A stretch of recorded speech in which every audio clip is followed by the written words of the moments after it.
Bismillah, alhamdulillah, wassalatu wassalam ala rasulillah. Bienvenue sur Voix de la Sunna.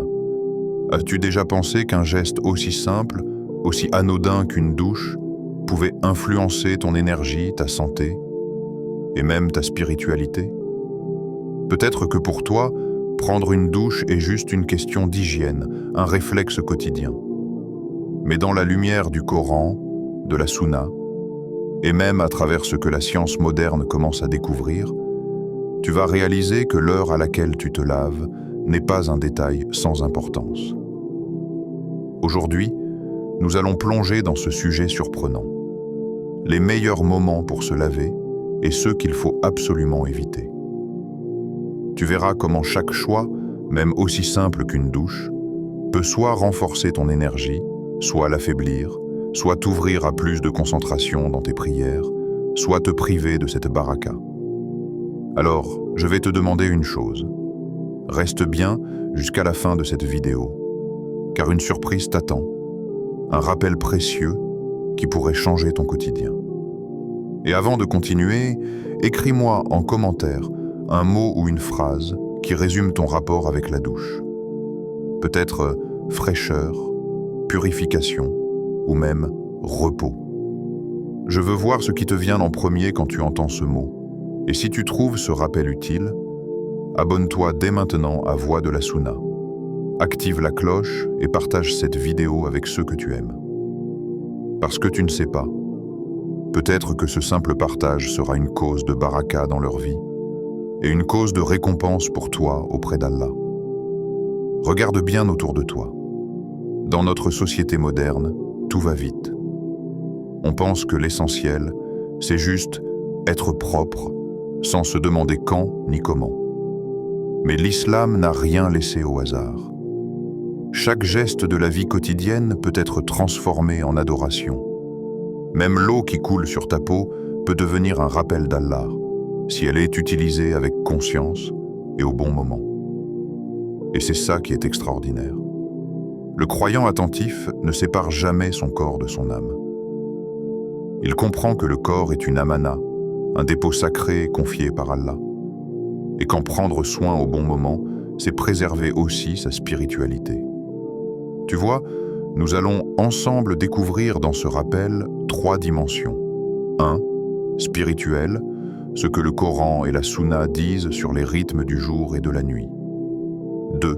Scientifique, ce que les chercheurs découvrent aujourd'hui sur le sommeil, les hormones et l'énergie.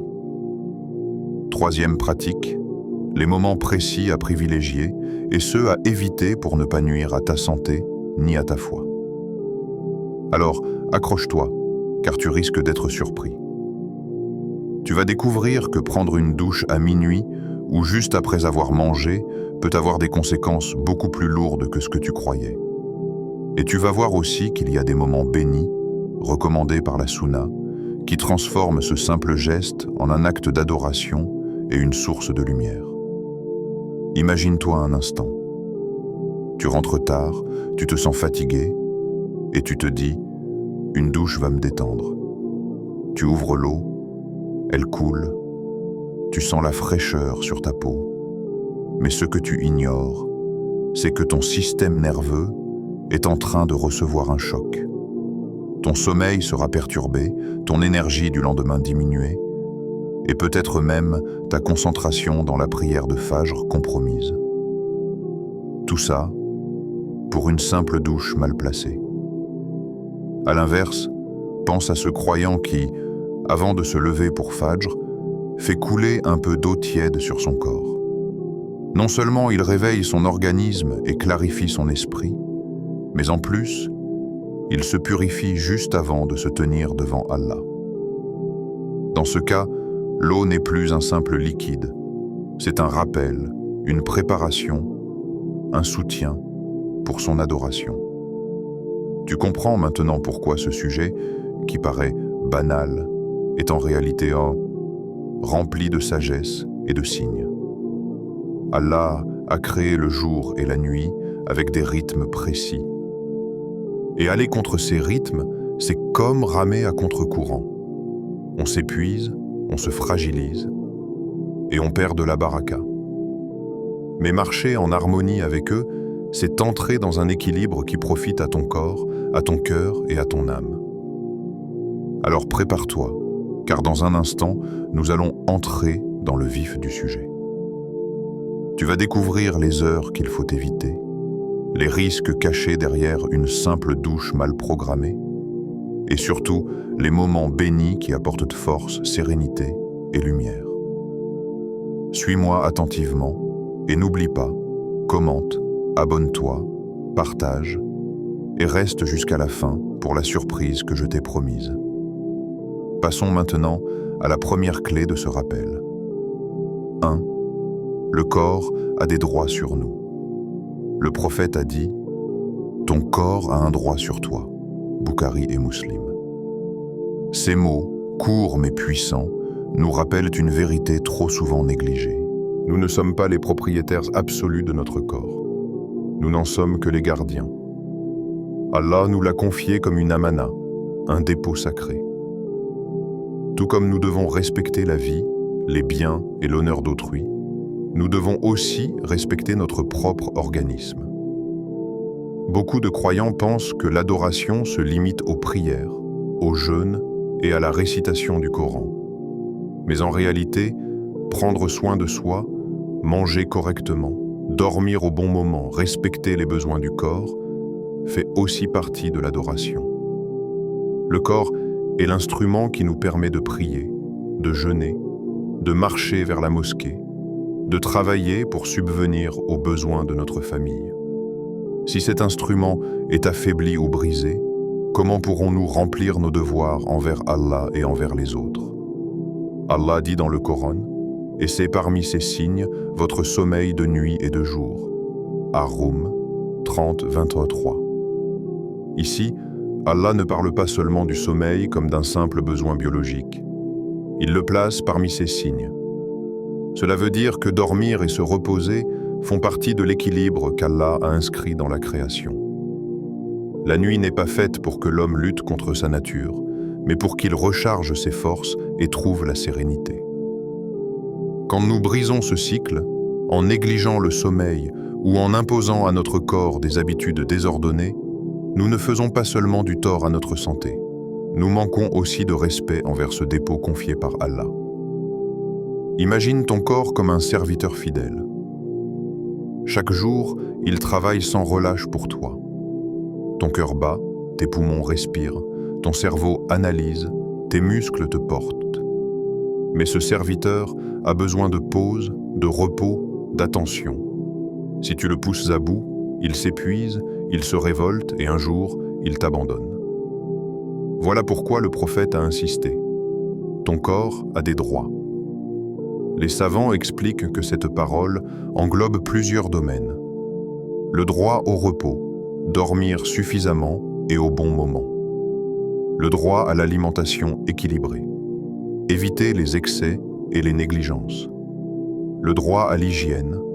Rester propre, purifier son corps pour l'adoration. Le droit à la modération. Ne pas imposer au corps des pratiques extrêmes, même dans le culte. Un exemple frappant. Certains compagnons du prophète avaient voulu jeûner tous les jours sans interruption, prier toute la nuit sans dormir, ou s'interdire les plaisirs licites comme le mariage. Mais le prophète les a corrigés en disant « Je jeûne et je romps le jeûne, je prie et je dors et j'épouse les femmes. Celui qui se détourne de ma sunna n'est pas des miens. » Bukhari et Muslim. Ce hadith nous enseigne que l'équilibre est la clé. Trop négliger son corps, c'est l'affaiblir. Trop l'exploiter, c'est l'épuiser. Et dans les deux cas, c'est trahir l'amana qu'Allah nous a confié. Ainsi, même un geste comme la douche fait partie de ce droit du corps. Elle peut le renforcer, l'apaiser, lui redonner de l'énergie, ou au contraire, le fragiliser et l'épuiser si elle est pratiquée au mauvais moment. 2. Les moments à éviter absolument. L'islam n'a pas posé d'interdiction arbitraire. Chaque recommandation, chaque mise en garde repose sur une sagesse profonde.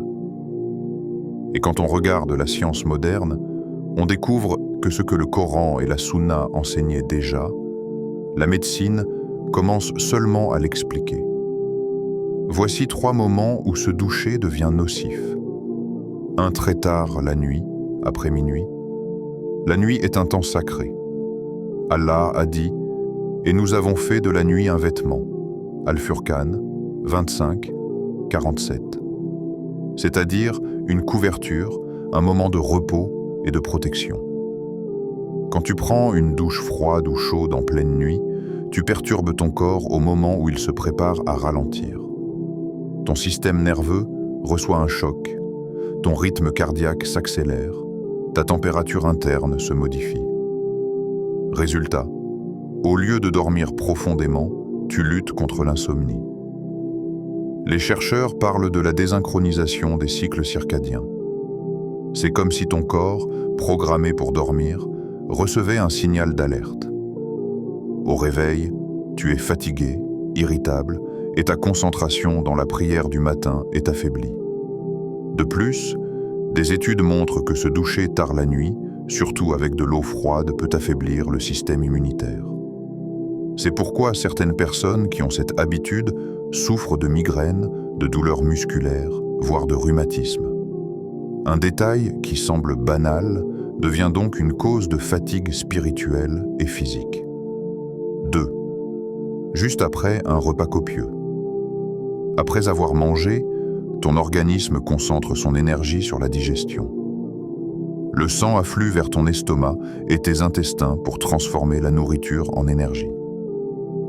Si tu prends une douche immédiatement après, surtout froide, le sang se redistribue vers la surface du corps. Résultat, la digestion ralentit, provoquant ballonnement, lourdeur, somnolence. Mais ce n'est pas seulement une question de confort. Spirituellement, cette lourdeur t'empêche de prier avec concentration. Tu te tiens debout devant Allah, mais ton corps est alourdi, ton esprit distrait. C'est pourquoi les anciens musulmans, héritiers de la sagesse prophétique, insistaient « Laisse ton corps digérer avant de te laver ». Même les médecins modernes confirment que la douche juste après un repas peut entraîner des troubles digestifs et une fatigue chronique. 3. Quand le corps est en surchauffe après un effort, tu as déjà couru, transpiré, ton cœur bat vite, tes muscles brûlent, et tu te jettes directement sous une douche froide? Mauvaise idée. Le choc brutal de l'eau sur un corps en surchauffe peut provoquer des vertiges, une accélération cardiaque dangereuse, voire des évanouissements. Les sportifs savent qu'il faut d'abord laisser le corps se calmer avant de chercher la fraîcheur. Les compagnons du prophète, malgré les chaleurs accablantes du désert, ne tombaient pas dans l'excès. Ils attendaient que leur souffle se régule avant de se laver, parce qu'ils comprenaient intuitivement ce que la science moderne explique aujourd'hui. En réalité, forcer le corps dans cet état, c'est comme éteindre un feu avec de l'eau glacée. Cela cause plus de dégâts qu'autre chose. Ces 3 exemples nous montrent que l'islam n'interdit rien sans raison. Derrière chaque mise en garde, il y a une sagesse divine et une protection pour l'homme. Le croyant attentif sait que chaque geste du quotidien doit être aligné avec les cycles qu'Allah a créés. Et la douche, aussi banale qu'elle puisse paraître, n'échappe pas à cette règle. 3e. Les meilleurs moments pour se laver. L'islam est une religion d'équilibre. Rien n'y est laissé au hasard. Même l'eau que nous faisons couler sur notre corps peut devenir une lumière, si elle est utilisée au bon moment. Le prophète a dit « Certes, Allah est beau et il aime la beauté » Muslim. La propreté, la fraîcheur, le soin du corps, tout cela est lié à la beauté qu'Allah aime. Mais au-delà de l'apparence extérieure, il y a des moments où le lavage du corps agit comme un secret spirituel. La science moderne nous parle de circulation sanguine, d'hormones, de cycles biologiques. L'islam, lui, parle de baraka, de préparation à l'adoration, d'alignement avec la création. Quand les deux se rejoignent, on comprend que chaque heure a une énergie. Et que bien choisir le moment de la douche, c'est marcher en harmonie avec l'ordre divin, avant Fajr, à l'aube. Imagine-toi au cœur de la nuit. Le monde est encore endormi. Les rues sont silencieuses. Seuls quelques croyants se lèvent, arrachés au sommeil par l'appel intérieur vers leur Seigneur. Avant même de faire wudu, tu décides de prendre une douche légère. L'eau froide ou tiède caresse ton corps, chasse la lourdeur du sommeil, réveille tes sens. D'un point de vue scientifique, c'est logique. L'eau stimule la circulation sanguine, régule la température corporelle, active les neurotransmetteurs qui te rendent alerte. Mais spirituellement, c'est bien plus profond. Tu te purifies juste avant de te tenir devant Allah. Tu arrives à la prière du Fajr non seulement éveillé, mais aussi préparé intérieurement. Le prophète nous a enseigné « La prière est la lumière du croyant ». Ahmad. Quelle lumière peut briller si ton corps est engourdi, ton esprit encore endormi? La douche avant Fajr devient alors une clé, une mise en condition, un souffle de clarté pour commencer ta journée dans la proximité d'Allah.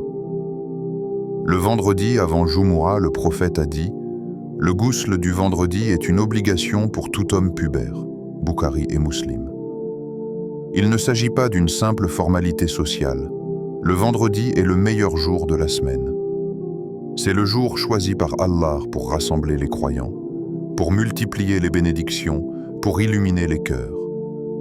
Entrer dans la mosquée avec un corps purifié, parfumé, propre, c'est honorer ce jour comme il le mérite.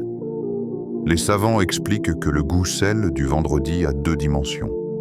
Extérieur, être propre, agréable pour les autres, respectueux de l'assemblée. Intérieur, laver non seulement les impuretés visibles, mais aussi les lourdeurs invisibles qui s'accumulent dans la semaine.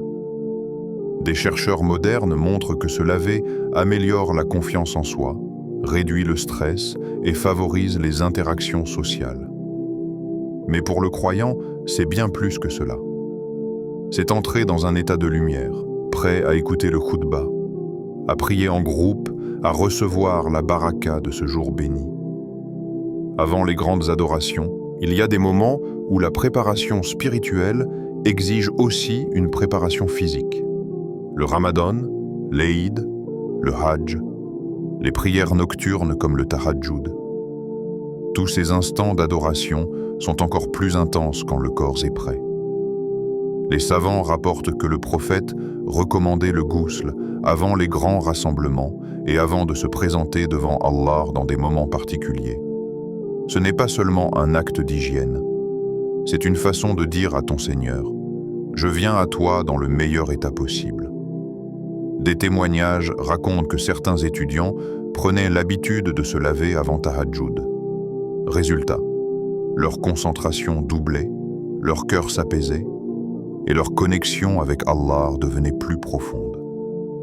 Ce que la science explique par l'éveil des neurotransmetteurs, l'islam l'explique par une porte de clarté qu'Allah ouvre aux croyants sincères. En fin d'après-midi, avant Maghrib, la journée a été longue. Les muscles sont tendus. La fatigue s'installe. Tu prends une douche légère, tiède, juste avant Maghrib. L'eau détend ton corps, relâche les tensions, apaise ton esprit. Tu entres dans la prière du soir avec sérénité, prêt à entamer le passage du jour à la nuit. Les chercheurs confirment, une douche tiède en fin de journée favorise la détente musculaire et prépare le corps à un sommeil plus réparateur. Spirituellement, elle symbolise aussi une transition. Le jour s'éteint, la nuit commence, et toi, tu entres dans ce moment sacré purifié et reposé. Dans la tradition islamique, chaque transition du jour à la nuit est un signe d'Allah. Observer le coucher du soleil, entendre l'adhan du Maghrib, sentir le calme descendre, et se présenter propre et léger devant Allah à cet instant, c'est goûter à une harmonie profonde. Quatrième, témoignage et sagesse des anciens. Les rappels prennent encore plus de force quand ils sont vécus. L'expérience concrète des croyants nous montre la réalité de ces enseignements. Les jeunes étudiants. Dans plusieurs pays, des étudiants pensaient qu'une douche froide en pleine nuit les aiderait à rester éveillés pour réviser. Mais le résultat fut l'inverse. Migraines, vertiges, fatigue chronique. Leur esprit n'était plus clair, leur corps épuisé et leur concentration pour Fajr presque inexistante. Quand ils ont changé d'habitude, se laver avant Fajr ou avant Maghrib, tout a changé. Plus d'énergie, une meilleure mémoire, une clarté d'esprit nouvelle. Les personnes âgées. Au Maroc, en Algérie, dans certains villages musulmans, les anciens témoignent. Ceux qui prenaient l'habitude de se laver tard la nuit développaient souvent des douleurs articulaires, des rhumatismes, une fatigue durable. Les médecins parlaient de refroidissement des tissus, mais les sages comprenaient que c'était le résultat d'un déséquilibre avec les rythmes qu'Allah a créés. En adaptant leurs habitudes, en se lavant plus tôt dans la soirée, beaucoup ont retrouvé plus de confort et moins de douleur. Une infirmière musulmane au Royaume-Uni, elle avait l'habitude de se doucher à 2 heures du matin après ses services de nuit. Au fil du temps, elle souffrait de migraines, d'insomnie, d'irritabilité. Sur les conseils d'un imam, elle déplaça son habitude. Désormais, elle se lave avant Fajr. Les effets furent immédiats. Énergie renouvelée, meilleur sommeil, et même plus de patience dans son travail, la sagesse des anciens. Les compagnons du prophète comprenaient cela sans avoir de laboratoire ni de chercheurs. Pour eux, tout était question de modération et d'équilibre. Ils savaient que chaque acte du quotidien devait être aligné avec la création. Se laver au bon moment n'était pas seulement hygiène, c'était une discipline, un respect de la sunna, un moyen de préserver la force nécessaire pour adorer Allah. 5. L'exemple des Sahabas. Si nous voulons comprendre la sagesse dans chaque détail de la vie, il n'y a pas de meilleur modèle que les compagnons du prophète. Ces hommes et ces femmes ont grandi à la lumière de la révélation. Ils n'avaient pas les laboratoires, les études scientifiques ou les livres de médecine que nous possédons aujourd'hui. Mais ils vivaient chaque instant en cherchant l'équilibre, en observant la sunna, et en se souvenant qu'Allah avait créé l'homme selon une harmonie parfaite. Umar ibn al-Khattab, la force au service d'Allah, Umar ibn al-Khattab radiyallahu anhu, est connu pour sa droiture, sa rigueur et sa force physique. Mais derrière ce caractère ferme se cachait une compréhension profonde. Un croyant faible dans son corps risque aussi d'être faible dans sa foi. Il disait souvent que la force physique était nécessaire pour porter les responsabilités de la religion. Pourquoi ? Parce qu'un croyant qui manque de santé aura du mal à jeûner correctement, à se lever pour prier la nuit, à défendre sa communauté, ou même simplement à se concentrer dans son adoration. Pour Umar, prendre soin de soi n'était pas un luxe, mais un devoir. Il rappelait que l'épuisement, l'excès ou le désordre dans le mode de vie pouvaient fragiliser la foi. Et il vivait lui-même dans une discipline impressionnante. Il dormait aux heures justes, mangeait avec modération et prenait soin de son hygiène comme une préparation à chaque prière. Ali ibn Abi Talib. L'harmonie entre corps et âme. Ali ibn Abi Talib, radiyallahu anhu, cousin et gendre du prophète, avait une vision très fine de la relation entre le corps et l'âme. Il rappelait souvent que le cœur et le corps se nourrissent mutuellement. Si l'un est épuisé, l'autre s'affaiblit. Si l'un est apaisé, l'autre s'élève. Dans ces paroles, on retrouve une profondeur qui nous rappelle ce que nous appelons aujourd'hui psychosomatique. Mais Ali le voyait déjà. Les habitudes quotidiennes, comme le sommeil, l'alimentation ou même le moment de se laver, influençaient directement la capacité du croyant à adorer Allah. Il disait « Le croyant ne doit pas transformer les dons d'Allah en fardeau pour son corps. Cela veut dire que l'eau, la nourriture, le repos sont des bienfaits. Mais si nous les utilisons de manière désordonnée, ils se retournent contre nous. La modération, La règle d'or des sahabas, les compagnons ne vivaient pas dans les excès. Ils savaient profiter de l'eau fraîche lors des chaleurs du désert, mais ils évitaient les chocs dangereux. Ils savaient manger avec appétit, mais sans excès. Ils priaient longuement, mais ils respectaient aussi le droit du corps au repos. Leur secret, la modération. Allah dit « Et ainsi nous avons fait de vous une communauté du juste milieu » Al-Baqarah 243. Ce verset n'est pas qu'une règle spirituelle, c'est un mode de vie. Les sahabas l'incarnaient dans tout ce qu'ils faisaient. Pour eux, même se laver au bon moment faisait partie de cette voie du juste milieu. Ni négligence, ni excès. La discipline quotidienne. Une arme spirituelle, les sahabas voyaient. La discipline dans les habitudes quotidiennes comme une arme contre la paresse et la faiblesse spirituelle. Dormir tôt leur donnait la force de se lever pour Fajr. Manger avec modération leur permettait de prier sans lourdeur. Se laver avant les grandes adorations leur donnait la pureté nécessaire pour se tenir devant Allah. Chaque détail de leur vie devenait un rappel. Même une douche avant Jumu'ah était pour eux une préparation à recevoir la lumière de ce jour béni. Quand on observe leur vie, on comprend que l'islam n'est pas une religion d'ascétisme extrême, ni une religion de négligence. C'est une religion d'équilibre. Les sahabas et l'eau, un symbole de purification. Les compagnons vivaient dans une société où l'eau n'était pas toujours abondante. Pourtant, ils donnaient une importance énorme à la purification. Ils comprenaient que l'eau n'était pas seulement un moyen de laver la poussière du corps, mais aussi une métaphore de la purification du cœur.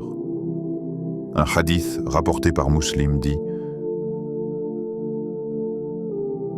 Lorsqu'un serviteur fait ses ablutions et qu'il se lave le visage, chaque péché qu'il a commis avec ses yeux sort avec l'eau. Lorsqu'il lave ses mains, chaque péché qu'il a commis avec ses mains sort avec l'eau. Si les simples ablutions effacent les péchés, imagine l'effet d'une douche ou d'un ghusl, fait avec sincérité, au bon moment, en préparation à une adoration. Les sahabas vivaient cette réalité au quotidien. Frères, sœurs, comprends bien ceci. Une douche n'est pas seulement une question d'hygiène. Elle peut être une porte vers la baraka ou une cause de fatigue. Quand tu respectes les rythmes d'Allah, même l'eau qui coule sur toi devient un dhikr, un rappel de sa miséricorde. Mais quand tu défies ces rythmes, tu épuises ton corps et affaiblis ton âme. Évite les moments nocifs. Minuit ou très tard dans la nuit, juste après un repas copieux. Quand ton corps est en surchauffe après un effort. Choisis les moments bénis. Avant Fajr, pour réveiller ton corps et ton esprit. Le vendredi avant Jumu'ah, pour honorer le jour le plus béni. Avant les grandes adorations, Ramadan, Eid, Tahajjud. En fin d'après-midi, avant Maghrib, pour apaiser tes muscles et ton cœur. De cette façon, chaque douche devient plus qu'un geste banal. Elle devient une adoration. Elle devient un acte de gratitude envers Allah, un respect du dépôt qu'il t'a confié et une source de lumière pour ton quotidien. Qu'Allah nous accorde la sagesse de prendre soin de notre corps et de notre âme. Qu'il nous aide à transformer chaque détail de notre vie en adoration, même les plus simples, et qu'il fasse de nous une communauté du juste milieu, fidèle à la sunna du prophète. Abonne-toi à Voix de la Sunna pour ne manquer aucun rappel. Et rappelle-toi ce hadith du prophète, celui qui montre une bonne voie aura la même récompense que celui qui la suit. Muslim. Ton simple partage de cette vidéo peut être une source de baraka pour quelqu'un et une montagne de récompense pour toi par la permission d'Allah.